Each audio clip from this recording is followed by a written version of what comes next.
Ingane kwethe ngilibele namukele kuzonke indawo la kuzovunywa khona le video igama lami ngumsizi aka ngoso hard. Nokuqala ngona kule channel iqinisekisa ukugcinizela subscribe uzowathola zonke izinto engiyiposta kuyona ke le channel. Udaba kulithinta abantu abaningi einkundleni zokuxhumana lushiya abantu abaningi bephatheke kabi.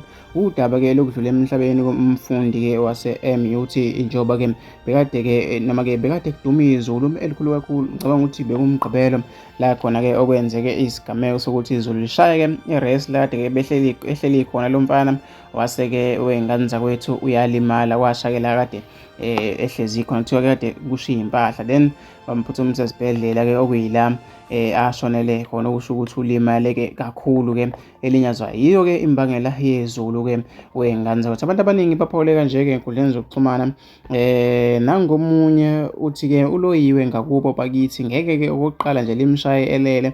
Okwesibili ayikho yini lightning protection system kwebuilding enkulu kanje. Nangomunye uthi ke futhi ke ngiphatheke kabi ngalo mfana behlala kanye nomfana wami behlukene ke ngama room bengabangani futhi